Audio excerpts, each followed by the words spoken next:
Alors bonjour Christiane. Bonjour Guillaume. Aujourd'hui nous allons parler du système immunitaire. Ça fait maintenant 5 ans que tu as rajouté un cours sur le système immunitaire et les antibiotiques naturels dans ton programme. Pourquoi tu as fait ce choix?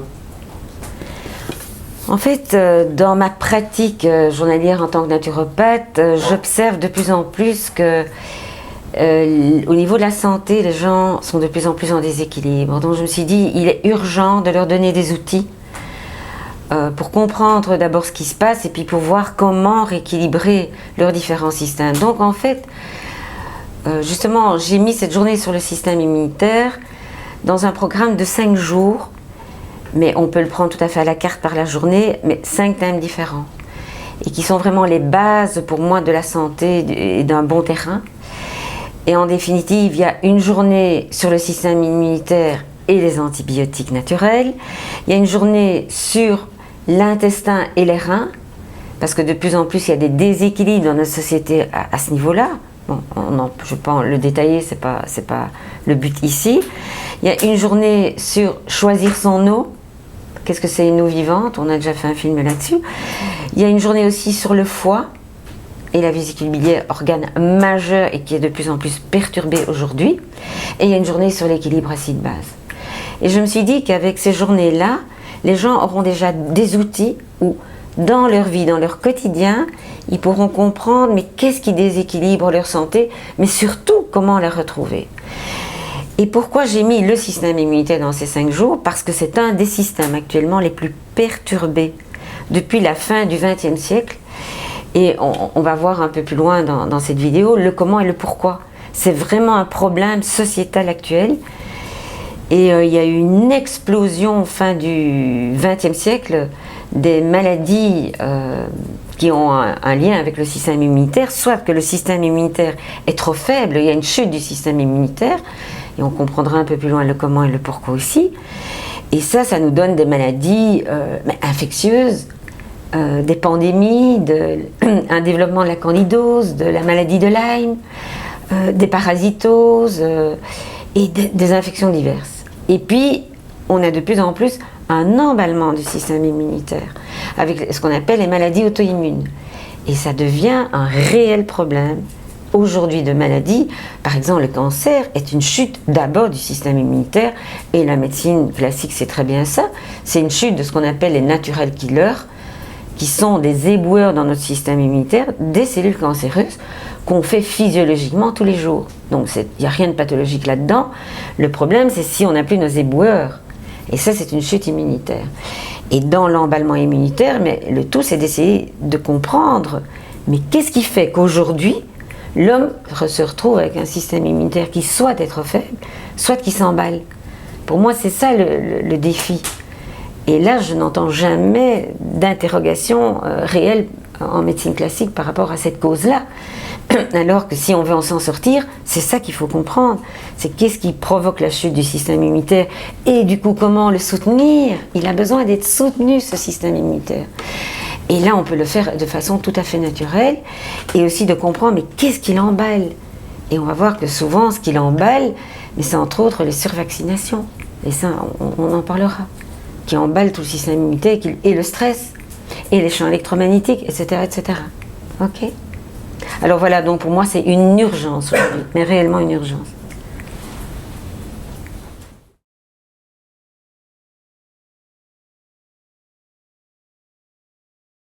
Ok.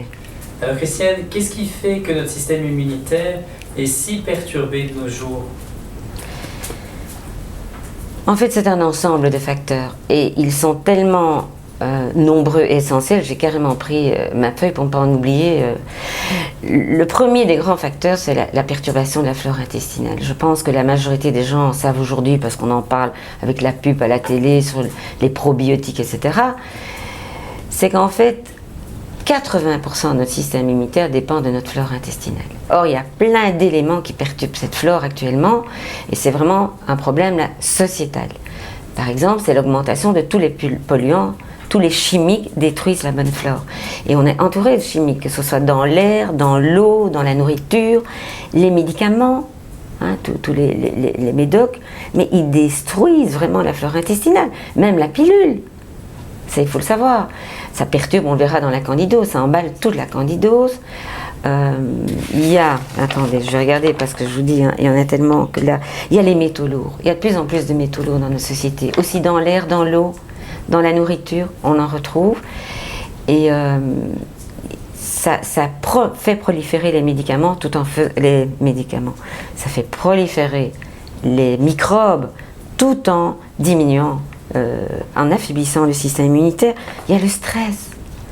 C'est un des grands perturbateurs de notre flore intestinale. Il y a tous les champs électromagnétiques. Alors là, j'ai lu il n'y a pas longtemps une étude très intéressante qui démontrait, c'est un peu affolant en même temps, mais qui démontrait que les champs électromagnétiques emballaient les microbes.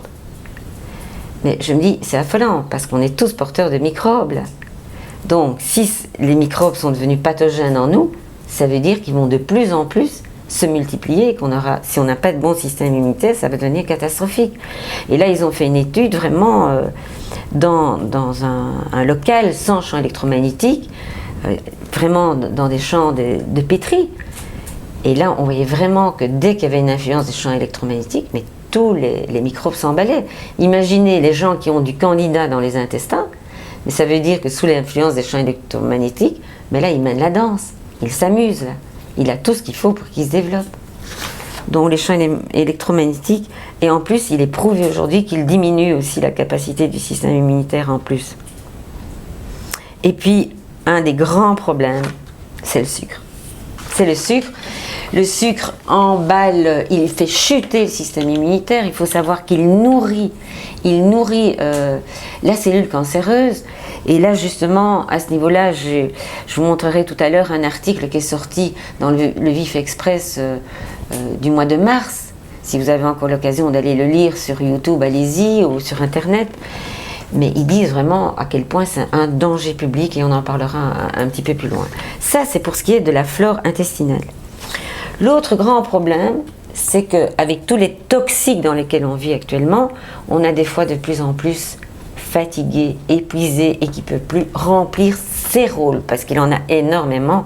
Il a en moyenne 400 à 600 actions différentes. C'est énorme, le foie, c'est vraiment notre machine, notre moteur central, entre autres au niveau dépuratif et protection au niveau des microbes. Vous savez, quand votre paroi intestinale est perturbée, elle part justement par ces dysbioses intestinales qui irritent la paroi. Les microbes, du coup, savent passer la paroi alors que normalement ils ne savent pas. Le premier filtre qui va arrêter les microbes une fois que c'est passé la paroi, c'est le foie. On peut même manger une amanite phalloïde. Si vous avez un foie en santé, vous ne mourrez pas. C'est mon premier filtre au niveau des microbes, au niveau des toxiques. Mais aujourd'hui, la majorité des gens ont un foie complètement épuisé et il a un rôle fondamental dans le système immunitaire. Donc il y a cette perturbation du foie, il y a la perturbation de la paroi intestinale, je viens de dire, où les microbes du coup traversent la paroi. Quand moi j'étais jeune infirmière, il était rare de voir des gens qui avaient des problèmes d'intestin, des constipés ou des diarrhées ou de la fermentation. Franchement, c'était pas fréquent. Aujourd'hui, il est rare de trouver quelqu'un qui n'a pas de problème d'intestin. Mais je trouverais intéressant que la médecine, la science classique fasse des recherches là-dessus. Qu'est-ce qui fait que tant de gens ont des problèmes intestinaux? Et là, on va tomber sur le poteau rose. Et on va voir que c'est entre autres tous les chimiques. Ça remet évidemment en question tous les additifs, l'agriculture, les colorants alimentaires, les pesticides, etc. Mais aussi tous les médicaments. Parce que les médicaments et les traitements classiques comme la radiothérapie et la chimio détruisent à fond la flore intestinale. Et ça, on le reverra un peu dans d'autres perturbations du système immunitaire. L'autre problème, c'est le stress. Le stress épuise les surrénales qui ont un très grand rôle, entre autres au niveau des anti-inflammatoires, du cortisol, des corticoïdes naturels que notre corps fabrique, donc au niveau des anti-inflammatoires de notre corps. Donc là, il y a une chute libre, évidemment, à ce niveau-là aussi. Les surrénales deviennent épuisées. Il y a aussi un problème de carence. Pourquoi? Parce que le système immunitaire, pour fonctionner, il a besoin de vitamines, toutes les vitamines A, D, E, C, des minéraux majeurs comme le sélénium, le zinc, le cuivre. Et là aussi, il y a un problème, parce que de plus en plus dans l'alimentation, avec les pesticides et les engrais chimiques, les aliments sont carencés. Et ça, c'est aujourd'hui prouvé, il y a beaucoup plus de carences que dans les aliments bio. Donc c'est pour ça que le bio est vraiment conseillé, et que s'il n'a pas ces vitamines et ces minéraux-là, mais il ne peut pas fonctionner comme il faut. Donc il y a les carences. Il y a une chute libre de notre hygiène de vie.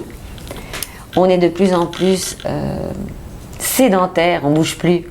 L'exercice physique, manque d'exercice physique, manque d'oxygénation. Les microbes se développent surtout dans les milieux, ce qu'on appelle anaérobie, c'est-à-dire où il y a un manque d'oxygène. Il y a de plus en plus des perturbations, manque de sommeil parce qu'on regarde la télévision, on est sur les PC, etc. Il y a l'alimentaire qui est une véritable catastrophe aujourd'hui et qui chute le système immunitaire, on verra comment dans les détails. Il y a le stress, tout ça fait partie de l'hygiène de vie. Donc il y a un problème d'hygiène de vie fondamental. Mais fondamental, pour moi c'est la grande cause, c'est l'hygiène de vie, avec tout ce que ça comporte. Et puis il y a aussi un autre problème qui est vraiment intéressant, c'est les maladies infantiles. Aujourd'hui, on survaccine, on empêche les enfants de faire les maladies enfantines. Or, les maladies enfantines se faisaient avant 7 ans. Et on dit que l'enfant fabrique son système immunitaire entre 0 et 7 ans.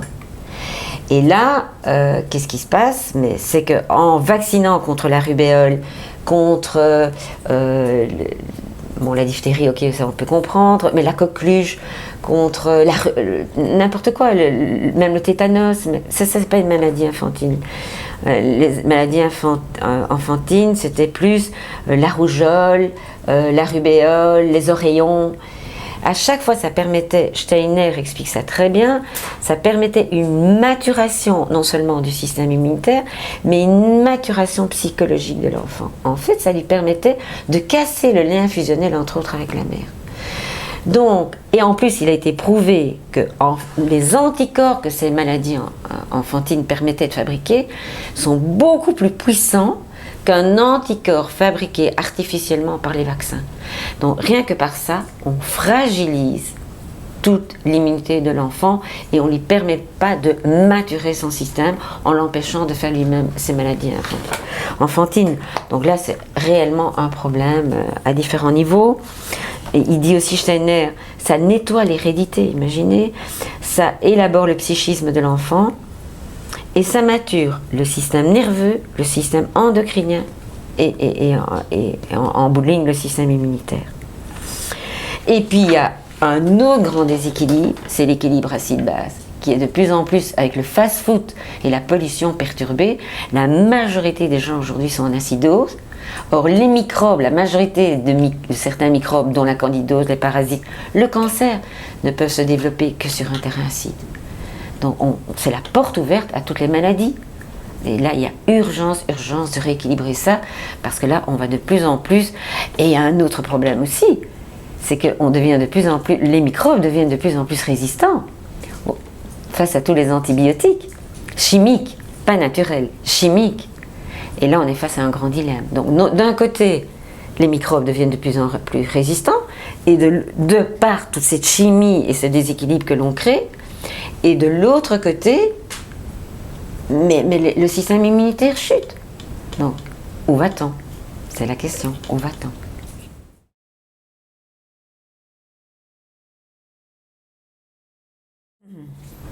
Alors Christiane, comment peut-on stimuler notre système immunitaire de façon naturelle? Dans toute ma pratique naturopathique depuis 30 ans, je suis de plus en plus, et j'insiste dans tous mes cours là-dessus, pour simplifier les choses. Et simplifier veut dire revenir à tout ce que Hippocrate nous a enseigné, c'est-à-dire l'hygiène de vie, et dont l'alimentation. Pour moi, la base, c'est l'hygiène de vie. Donc c'est quoi? C'est une bonne oxygénation, respirer, promener, aller dans les bois. C'est l'exercice physique, mais si possible même journalier. Ou aller promener aussi, même si c'est déjà 3 fois par semaine, ou nager, le sport, mais peu importe. C'est aussi boire une bonne eau. C'est un sommeil de qualité. C'est une bonne gestion de stress. C'est essayer de vraiment écouter les cris du corps et comprendre qu'est-ce qu'il veut me dire à travers tout ce qu'il me dit, à travers tous mes mots, et comment y remédier, hein. Mais voilà, là j'ai dit les grosses choses. Et je suis de plus en plus vigilante à ne pas bourrer les gens de compléments alimentaires, mais à leur dire qu'est-ce qu'il faut pour booster une immunité. Mais je viens de le dire tout à l'heure, c'est des vitamines A, E, C et D, c'est des minéraux comme le cuivre, le sélénium, etc. C'est du glutathion, c'est du coenzyme Q10, et c'est des phytonutriments. Donc moi j'insiste, savoir que tout ce dont je viens de vous parler, mais si vous avez une alimentation équilibrée, vous le trouvez. Alors alimentation veut dire insister sur quoi? Sur certains types d'aliments. Il y a d'ailleurs 2 médecins québécois qui ont sorti un livre sur les aliments anti-cancer par exemple. Pourquoi? Parce qu'ils boostent l'immunité. Et alors les grands aliments boostants, mais vous avez l'ail, il est connu, vous avez le thé vert, c'est un stimulant extraordinaire. Vous avez les crucifères, tout ce qui est chou, la tomate, tout ce qui est vert. En fait, ce qu'on trouve, c'est des flavonoïdes, des caroténoïdes, tout ça booste l'immunité et aide le système immunitaire. Donc c'est manger énormément de légumes. Et c'est de manger surtout des légumes alcalinisants et pas acides. Il faudrait qu'on mange 70% d'aliments alcalins et 30% d'aliments acides. Allez voir sur internet la liste des aliments acidifiants, la liste des aliments alcalinisants, et là vous aurez déjà une idée. C'est de boire vraiment une bonne eau vivante, vitale. Allez voir sur le site la vidéo de qu'est-ce que c'est une bonne eau vivante et une eau équilibrée qui peut me nettoyer. C'est aussi me désintoxiquer, parce qu'au plus je suis intoxiquée, mais au plus ça fatigue mon immunité, ça la bloque. Donc important de faire des cures du foie au printemps, des cures des reins et des intestins en automne. Dans l'ancien temps, les gens faisaient ça. C'était de l'hygiène de base. C'est faire des lavements s'il faut, c'est des choses comme ça. Pour moi, c'est ça, c'est l'hygiène de base. Et j'insiste sur les légumes. En moyenne, il faut manger 5 légumes différents par jour et 2 fruits différents. Ne mangez pas trop de fruits, c'est trop de sucre. Une des grandes catastrophes, c'est éliminer le sucre, éliminer au maximum les laitages et éliminer au maximum le gluten, et votre immunité ira mieux. Ça, c'est vraiment la base. Il y a le docteur Donatini, qui est un des fleurons actuellement pour tous les problèmes intestinaux, qui ont à voir justement avec l'immunité, mais c'est ce qu'il dit, il y a eu signalé avant. C'est des bases, ça. Évitez au maximum le sucre, ça mange votre immunité. Évitez les chélateurs de vitamines comme la vitamine C. La cigarette est un chélateur épouvantable de la vitamine C. L'alcool, le café, c'est du basique. Évitez toutes ces choses-là. Et immédiatement, votre immunité ira mieux si votre hygiène est bonne. Et ça peut remonter en peu de temps. Et à côté de ça, si l'immunité est trop basse, je donnerai quelques compléments. Comme quoi? De la propolis, de l'échinacée, de l'unalegato, la griffe du chat, c'est une plante extraordinaire pour l'immunité, c'est un booster extraordinaire. Vous avez le maitake, le shiitake, ok. Et puis il y a les huiles essentielles comme le thym et d'autres, ok. Mais j'irai plutôt d'abord dans l'hygiène de vie basique avant de donner des compléments.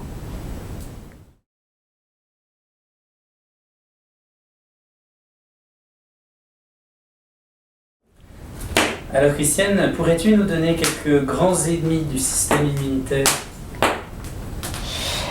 Alors, je crois que le premier qui me vient comme ça, bien sûr il y a le stress, hein, mais c'est au niveau alimentaire.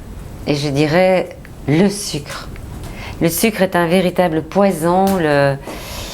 Mais je vais prendre là, Guillaume, juste 2 secondes là. Si je sors de ton champ, j'en sais rien. Mais voilà, je te le montre. Je peux pas agrandir là? Ici. Le sucre, danger public.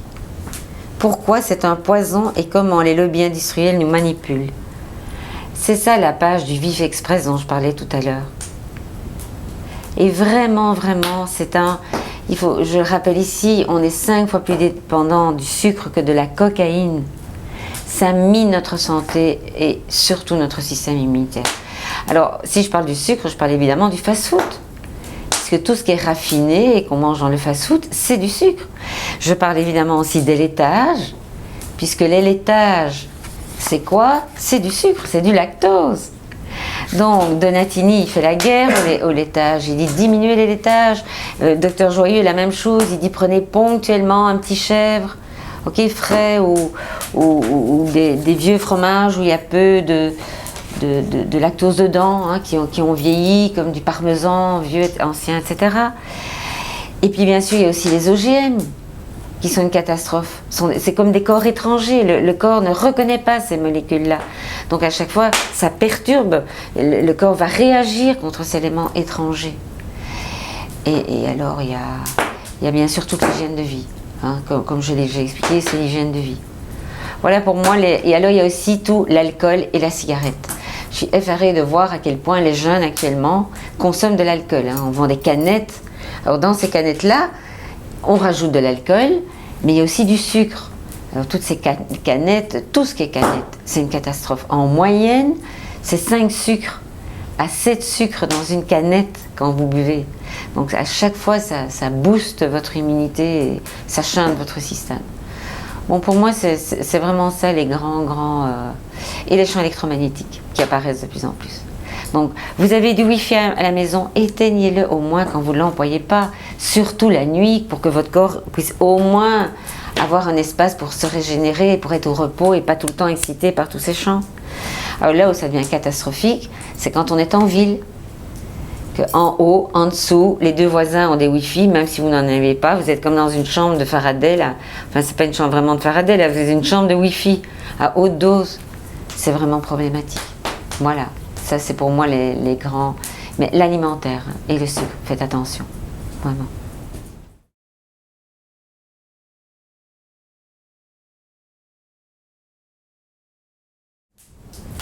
Alors Christiane, est-ce que tu aurais quelques petits conseils santé, quelques petits trucs pour booster son système immunitaire?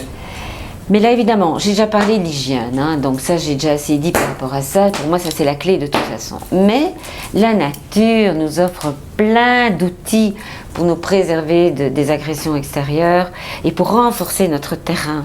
Parce que c'est ça qu'il faut faire, c'est soutenir et renforcer le terrain. Il faut se rendre compte que quand vous prenez un médicament comme de la cortisone ou comme un antibiotique, on l'a vu tout à l'heure, on va perturber notre flore intestinale, donc on va abîmer notre immunité, puisque la flore intestinale joue à 80% dans le système immunitaire.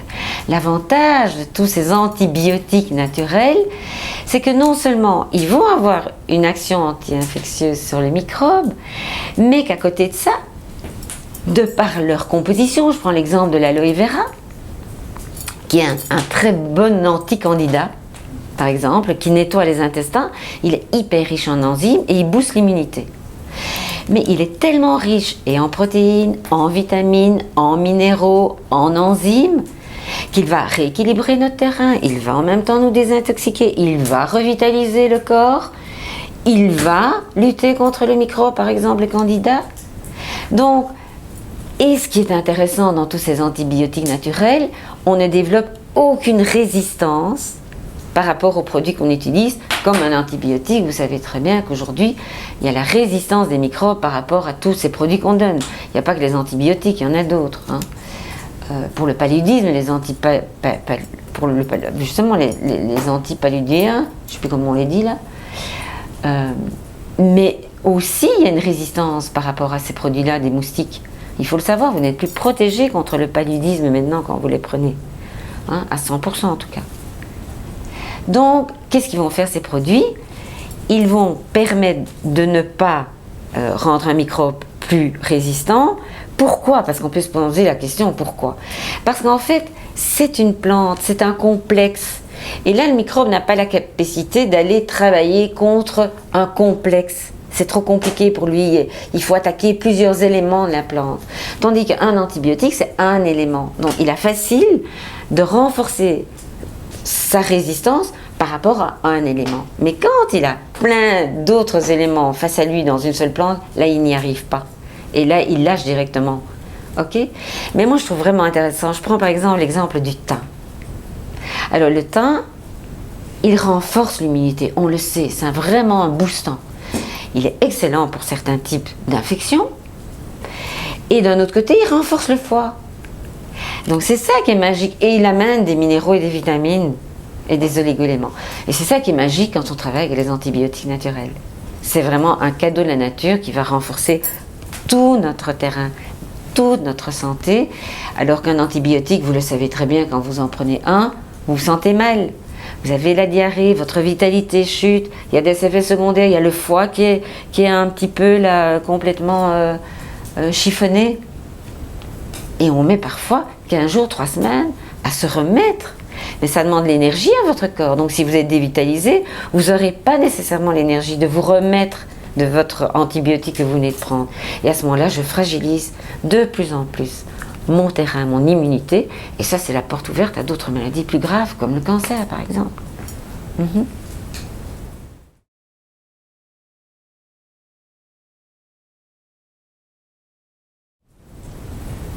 Christiane, tu nous parles d'antibiotiques naturels. Est-ce que tu pourrais nous en citer quelques-uns? Oui.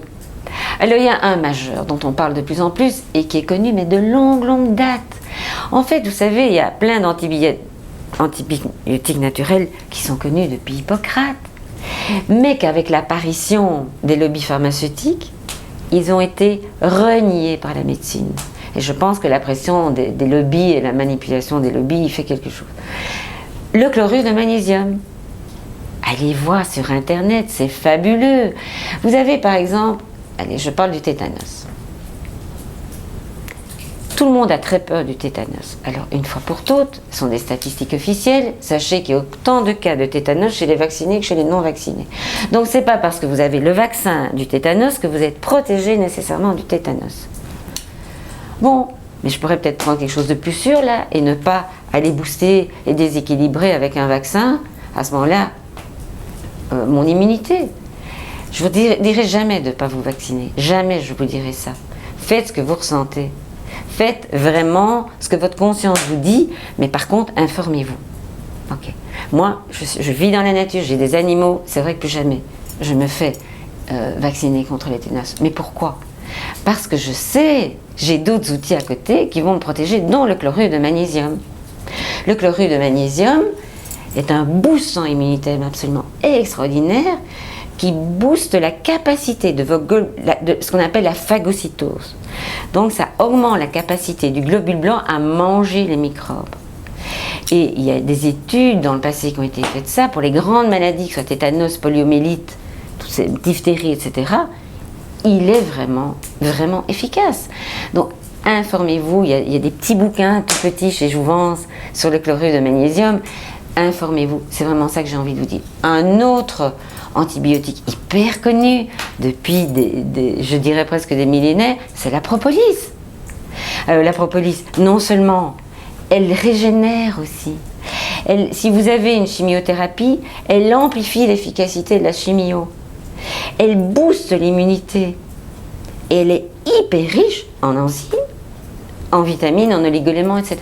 Donc elle est vraiment très riche et c'est une boostante de l'immunité, mais qui va agir sur la globalité de votre santé.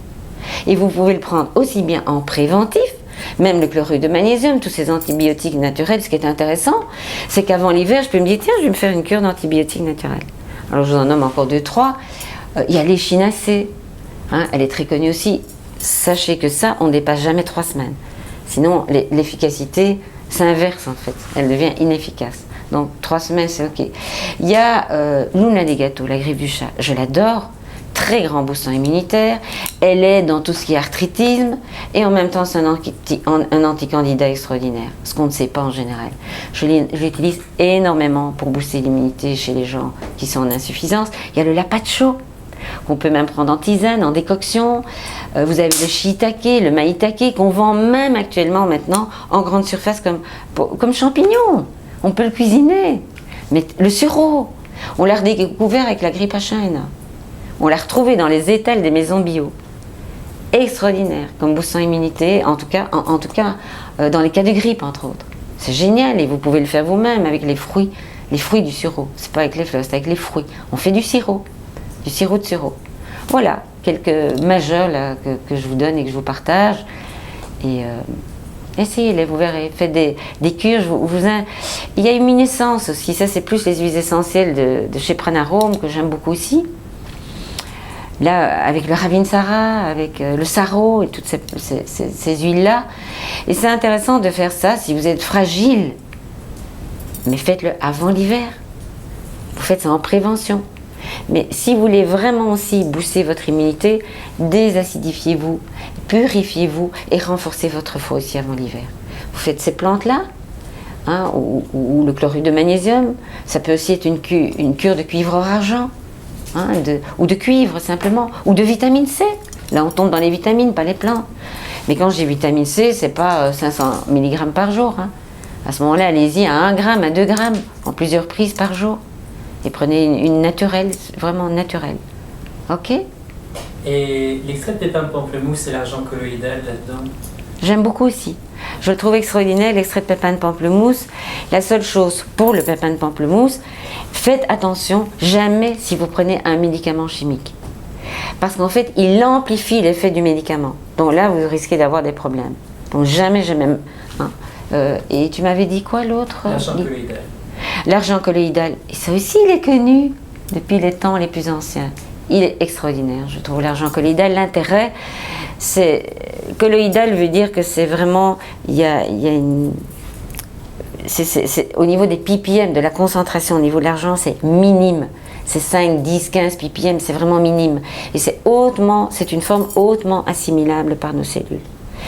Et il peut être utilisé, donc il n'y en a quasi pas de particules d'argent dans de l'argent colloïdal.